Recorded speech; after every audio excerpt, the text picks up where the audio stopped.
Estamos empezando finanzas para no financieros. El objetivo es que cuando me den los estados financieros de una entidad, de una empresa, al acabar este pequeño curso, tengamos claro qué me dice y qué no me dice un balance, qué me dice y qué no me dice una cuenta de resultados y qué me dice y qué no me dice una cuenta de tesorería. Serán los tres grandes conceptos que veremos. ¿Qué objetivo no tenemos? Quien viniera aquí con la esperanza de aprender contabilidad y hacer aquello tan sugerente de mercaderías a caja, de proveedores a bancos, pues siento desilusionaros porque no vamos a hacer nada de eso.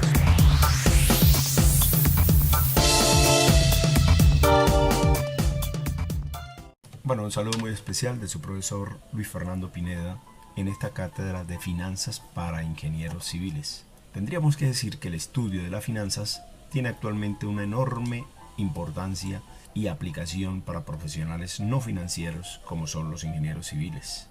Se trata de un campo muy importante para la toma de decisiones económicas y financieras, para que ingenieros que no son expertos en finanzas tengan los conocimientos mínimos necesarios para interpretar, para leer y analizar los estados financieros, principalmente el estado de resultados, es decir, el estado de P&G, pérdidas y ganancias, el balance general y el flujo de caja.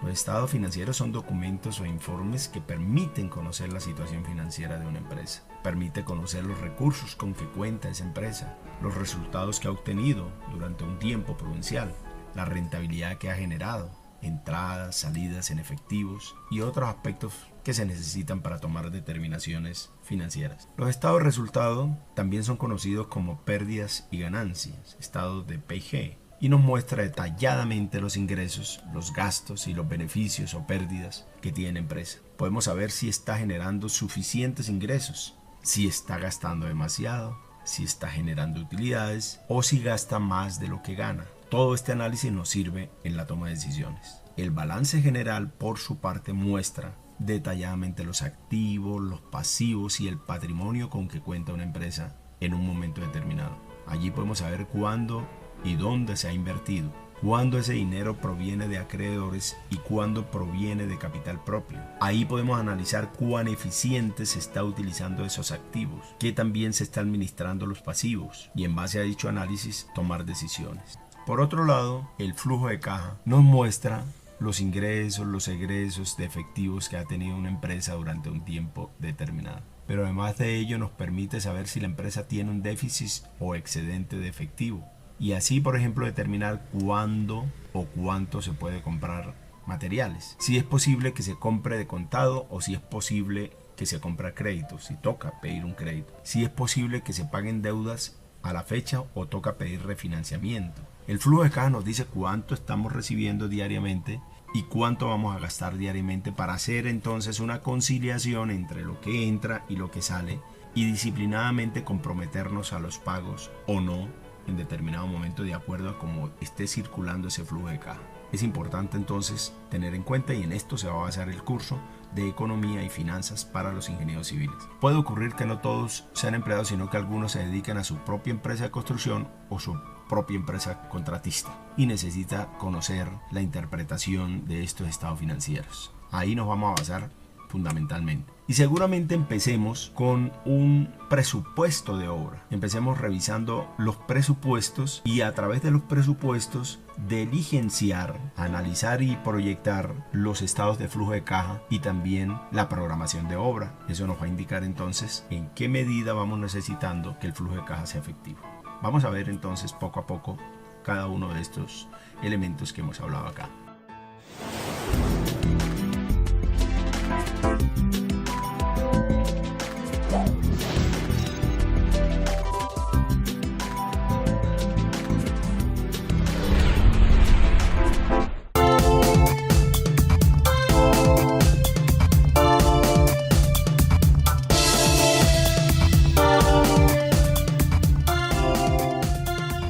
Con la planta tomamos todas las medidas necesarias para sacar las cantidades de obra, las medidas horizontales. Con los cortes o con las fachadas sacamos las medidas verticales, como las alturas, y de acuerdo a eso sacamos la cantidad de materiales que van hacia arriba. Y con los detalles observamos los elementos grandes, observamos cómo son, de qué forma, y también sacamos las cantidades de material y las cantidades de obra.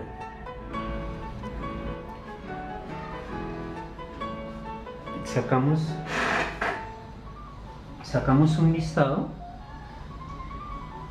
de lo que tenemos, de los materiales que tenemos, los conocemos y los especificamos, todos los materiales, para saber si los podemos utilizar. Tenemos que conocer los materiales, las medidas de cada uno de los materiales, y después los contamos, los cuantificamos y lo convertimos en unidades, ya sea metro cúbico o unidad o galones. Los organizamos por unidades y por último hacemos un cuadro claro de cantidades de obra.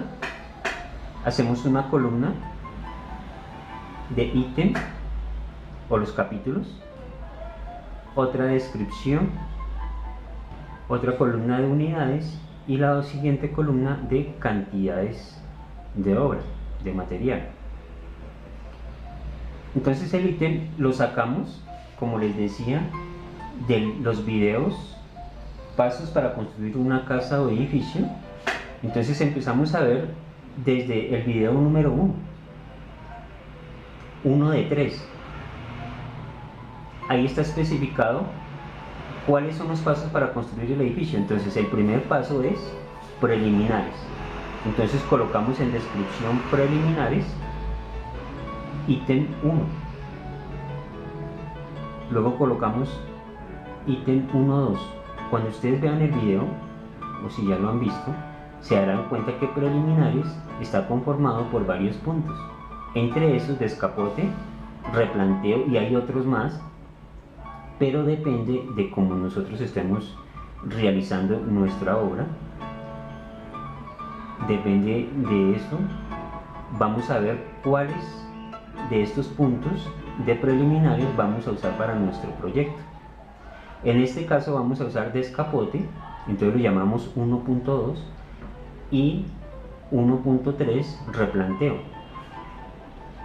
Descapote, como lo vemos también en el video que les digo, cómo pasos para construir una casa o edificio 1 de 3, dice que descapote lo vamos a trabajar en metro cuadrado,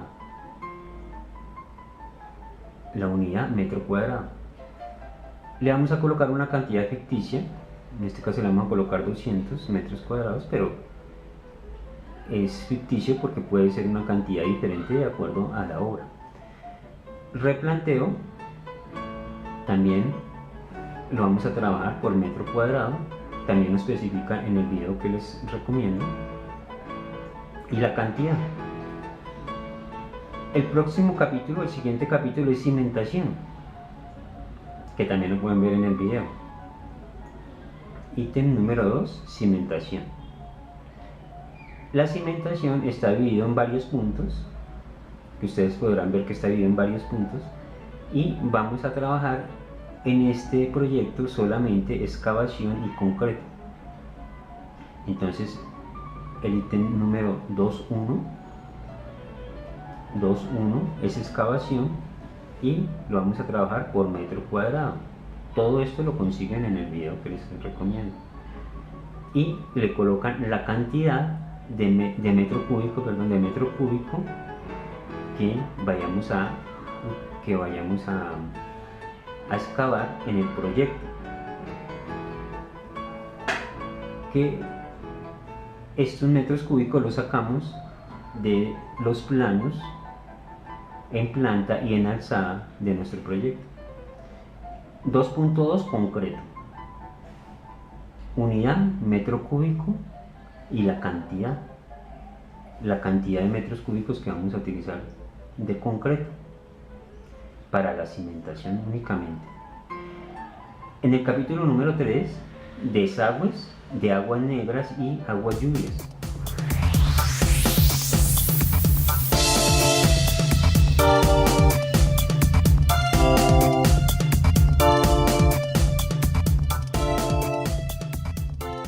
En este video vamos a ver cómo hacer una programación con Presufaz de forma rápida. Vamos aquí al módulo de programación de obra. Este módulo de programación de obra, a diferencia de otros programas, no te presta una plataforma para que puedas dibujar o hacer de forma gráfica la programación de obra. Este programa calcula la programación de obra. Lo único que tenemos que hacer nosotros es introducirle las predecesoras. Nos pregunta la fecha de inicio del proyecto. Vamos a dejar esta fecha que está ahí. Nos pregunta si se trabaja el día domingo y además cuántas horas al día trabaja. Le damos a aceptar y empezamos aquí a ordenar las predecesoras, o sea, la secuencia de cómo se va a elaborar. Vamos a decir que esta excavación se hace después de la localización y replanteo. Entonces vamos a decir que la actividad 3 depende de la actividad 2. Para eso vamos a colocarle aquí que depende del número 2. Vamos a decir que esas dos excavaciones para cimentación y para instalaciones subterráneas van a iniciar a la vez y van a iniciar después de la actividad 2. Seguimos haciendo la secuencia. Decimos que después de que terminen estas dos actividades de excavación vamos a hacer lo que es el concreto ciclopio. Entonces vamos a decirle que depende de la actividad 3 como de la 4. Ahora vamos a decir que después del concreto ciclopio empezamos a figurar el acero para las columnas y la placa de piso. Entonces vamos a decir que esta depende de la 6. Vamos a decir que después de eso fundimos la placa de piso, o sea que depende de la 0, o sea de la 9. Después de esto hacemos la formaleta para las columnas, o sea que esta depende de la actividad 7. Y por último, hacemos las columnas de concreto después de que ya le colocamos la formaleta, la 10. Eso es lo único que debes hacer para hacer la programación de obra. El resto todo lo hace el programa. Es bueno notar que los rendimientos están en días y los trae directamente desde el unitario. A pesar de que aquí los pueden modificar. Si por ejemplo tú dices que no, que la localización y replanteo realmente dura un día, entonces le colocas un día. Si dices que este dura 3 días, 3 días. Eso no, pero por defecto trae el rendimiento que controla entre la mano de obra, el equipo lo trae acá. Vamos a primero hacer el cálculo de holguras, no importa el orden. Ok, aquí está el cuadro de holguras. De una vez está listo para imprimir. Aquí te da las fechas de inicio próximo, te da las fechas de terminación próxima, te da la fecha de inicio tardía, la fecha de terminación tardía, te da todos los tipos de holguras y te da un informe bien detallado de tu programación de obra. Podemos hacer otro tipo de informe. Vamos nuevamente al programa, vamos a la barra de Presufaz y vamos a decirle que nos haga el diagrama de Gantt. Ok, aquí hemos visto ya la programación de obra. Aquí podemos ajustar la vista preliminar para que no nos imprima la semana partida. Aquí nos indica en color rojo la ruta crítica y la tarea verde las tareas no críticas. Aquí aparece también el orden de la secuencia de las actividades. Aquí está la primera actividad, que es localización y replanteo, luego las excavaciones y así sucesivamente. Aquí te indica el orden de las actividades.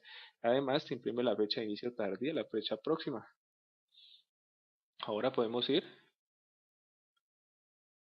a nuestro programa nuevamente y le decimos el último informe, que es el programa de inversión. Ok, aquí está nuestro programa de inversión semanal. Aquí están los saltos de página. Aquí podemos ver que el acumulado, el total acumulado y el total de inversión semanal, igual lo vemos aquí, que este valor coincide con este exactamente, que es el valor de nuestro presupuesto. De esta forma, Presufaz nos permite generar una programación de obra bastante completa y en tiempo récord.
con formatos condicionales. Me voy aquí a la hoja 1 y vemos un diagrama de Gantt ya hecho. Vemos que depende de la fecha de inicio y la fecha de final que tiene una actividad dentro de esta tabla, se va a colorear en color verde dependiendo de la fecha. Por ejemplo, la actividad 4 comienza el 14 de noviembre y termina el 18. Por lo tanto, las celdas se colorean en color verde. Como les comentaba al principio, lo vamos a hacer con formatos condicionales. Nos vamos a la hoja 2. Para usar formatos condicionales, nos vamos a la fecha de inicio.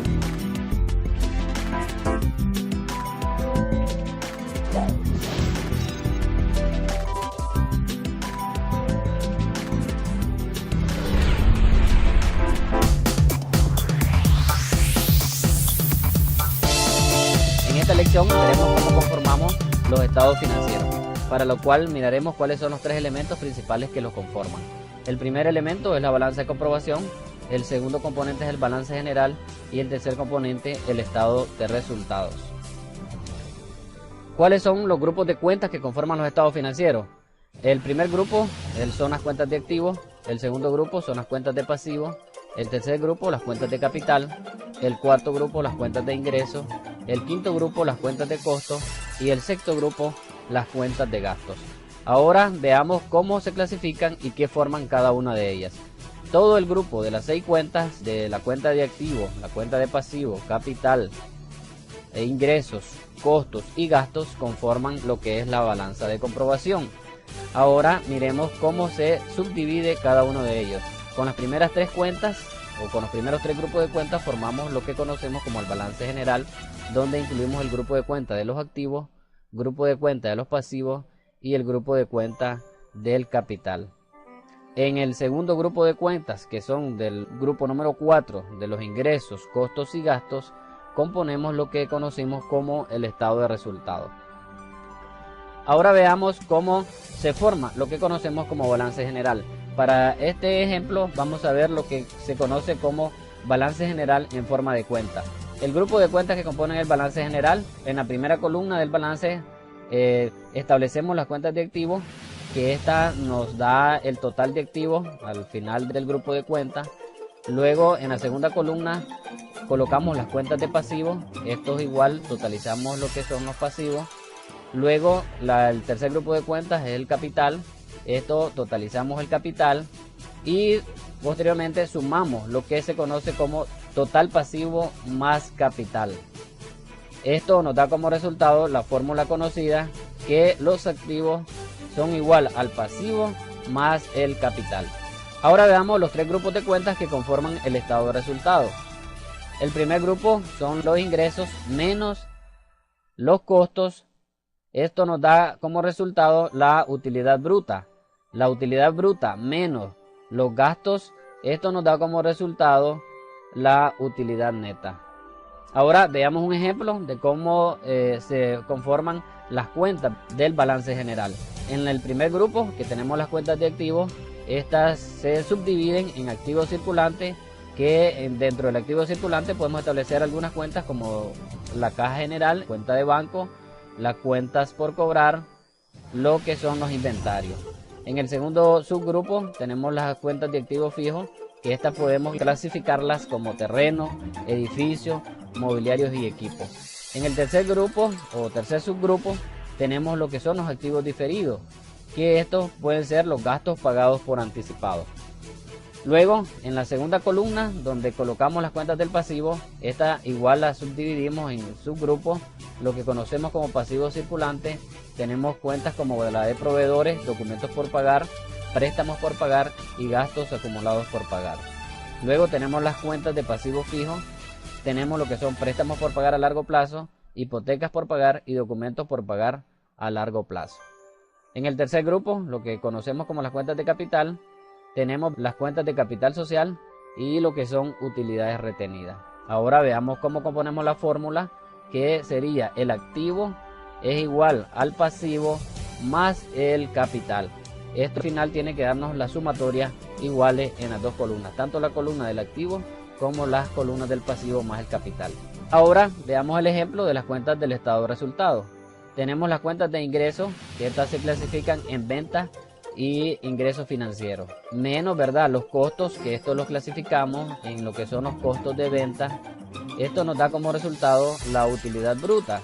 Ahora la utilidad bruta menos los gastos, que en este caso se representan como gastos de venta, gastos de administración y otros gastos, nos da como resultado la utilidad neta.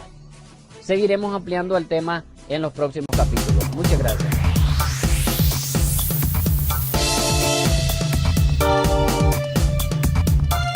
¿Qué es un balance?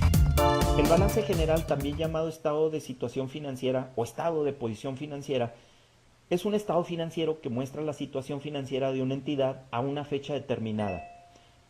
La información que se muestra en este estado financiero son los activos, pasivos y capital contable o patrimonio contable debidamente clasificados. Se elabora en base a la ecuación contable: activos es igual a pasivos más capital. Aquí tenemos un ejemplo de balance general. Por un lado tenemos todos los activos, por otro lado tenemos todos los pasivos más el capital contable. Si observamos la parte izquierda del balance, donde tenemos los activos, encontraremos la clasificación de activos circulantes, todos los importes que integran el activo circulante y un total de ese rubro, de esos activos circulantes. Por otro lado tenemos todas las cuentas que integran el no circulante y el subtotal, el importe subtotal, que incluye pues todos esos activos no circulantes. La suma de los activos circulantes más los no circulantes nos da el total de activos, que si los comparamos contra el total de los pasivos y el capital contable, debe de dar la misma cantidad. El estado de resultados es el estado financiero que muestra la utilidad o pérdida resultante en un periodo contable, un mes, un trimestre o un año, a través de enfrentar los ingresos contra los costos y gastos que le son relativos. Con este estado financiero se mide el resultado de los logros alcanzados por la entidad durante ese periodo. En las entidades lucrativas se le conoce como estado de resultados.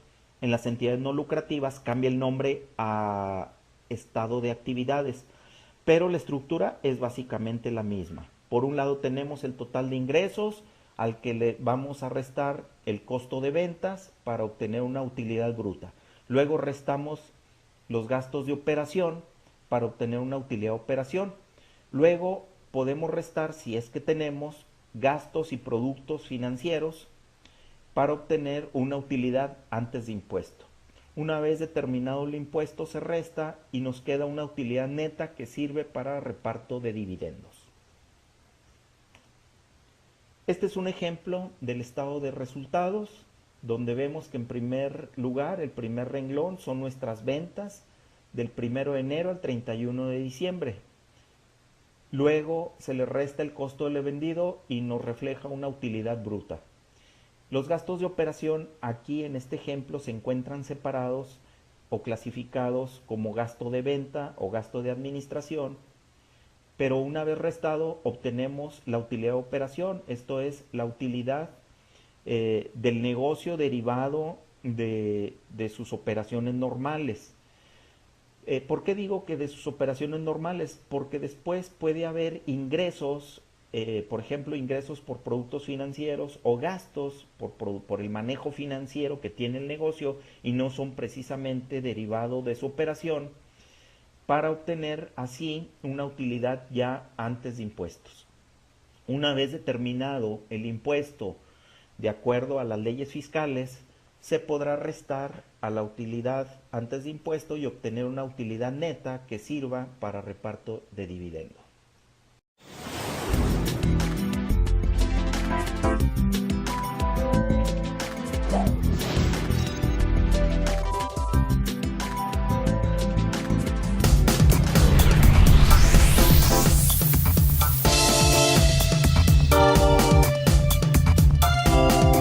Vamos a empezar por explicar las razones de liquidez.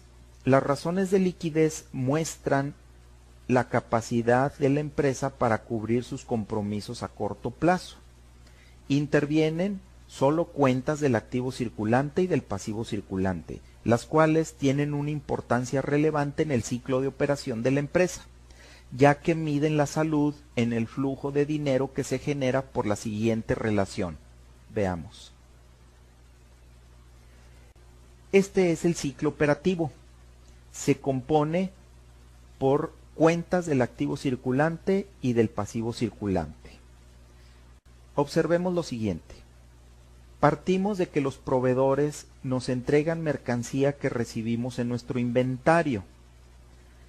Entonces, los inventarios se venderán a nuestros clientes, obteniendo nosotros un margen de ganancia en esta operación. Una vez que se termine el plazo que otorgamos a nuestros clientes, haremos efectivas las cuentas por cobrar y depositaremos el dinero en el banco. Luego, liquidamos el adeudo al proveedor y nosotros nos quedamos con nuestro margen de ganancia.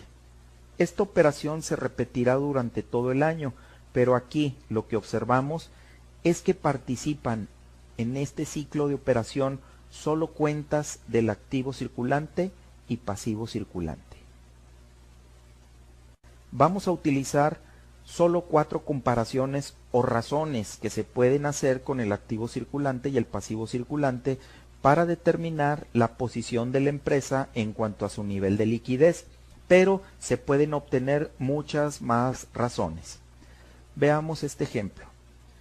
Tenemos en principio la razón denominada razón circulante. Se determina dividiendo el activo circulante entre el pasivo circulante. Su resultado nos permite ver el número de veces que los activos circulantes pueden cubrir a los pasivos circulantes. Para conocer el nivel más exacto de liquidez, aplicamos esta razón denominada prueba ácida. Esta prueba divide el activo circulante y el pasivo circulante, solo que elimina de esta ecuación los inventarios, dejando así solo el nivel más exacto a la liquidez. Esto es, esta razón nos muestra si la empresa tiene liquidez después de restar sus inventarios, ya que involucra prácticamente solo cuentas líquidas, por ejemplo, bancos o cuentas por cobrar. Nuestra tercera razón es el capital de trabajo. Bien, el capital de trabajo se determina restando al activo circulante el pasivo circulante. Esto nos va a dar una cantidad, un importe. Este importe no es otra cosa más que la capacidad de la empresa de enfrentar imprevistos aprovechando oportunidades o bien crecer con estos recursos propios sin comprometer la liquidez de la empresa. Este importe de capital de trabajo por sí solo no nos dice nada. Necesitamos tener una comparación de este nivel de capital de trabajo. Comparar el capital de trabajo con el pasivo circulante nos permite conocer su margen de seguridad. Dividamos entonces el capital de trabajo entre el pasivo circulante y obtenemos así el tamaño del capital de trabajo con respecto a su pasivo circulante. Vuelvo a insistir, para medir la liquidez de la empresa utilizamos solamente cuentas del activo circulante y del pasivo circulante. Veamos un ejemplo de razones de liquidez. Vamos a calcular la razón circulante dividiendo el activo circulante entre el pasivo circulante, asumiendo que la empresa tiene 200 pesos de activo circulante y 100 pesos de pasivo circulante. Nuestro resultado es de 2. Quiere decir que por cada peso de pasivo circulante, la empresa cuenta con 2 pesos de activo circulante. Aquí podemos identificar claramente que la posición de la empresa en cuanto a su liquidez es sólida. Vamos a ver si restando el inventario la empresa mantiene niveles de liquidez. Vamos a suponer que los inventarios son de 100 pesos. Si restamos al activo circulante los inventarios y lo dividimos entre el pasivo circulante, el resultado es de 1. Podemos ver que después de restarle los inventarios, la empresa mantiene todavía una posición de liquidez, ya que por cada pasivo circulante, por cada peso de pasivo circulante, la empresa tiene un peso de activo circulante. El capital de trabajo que se obtiene restando el activo circulante menos el pasivo circulante, esto es 200 pesos menos 100 pesos, nos da por resultado 100 pesos de capital de trabajo. ¿Cómo saber si esos 100 pesos es mucho o es poco? Si es una cantidad importante o es una cantidad que no es importante. Bueno, pues comparándolo con el pasivo circulante. El margen de seguridad es el resultado de dividir el capital de trabajo entre el pasivo circulante. 100 pesos entre 100 pesos nos dice que el margen de seguridad es de un 100%. O sea, que con el capital de trabajo somos capaces de volver a liquidar nuevamente nuestro pasivo circulante. Veamos ahora un caso donde los pasivos circulantes se elevan poniendo en riesgo la liquidez de la empresa. Podemos notar que en el activo circulante, al ser del mismo tamaño que el pasivo circulante, se puede llevar a cabo perfectamente la operación de la empresa, pero estamos al límite de la liquidez, por lo que debemos de ser cautelosos en no distraer efectivo para inversiones o retiros en ese momento.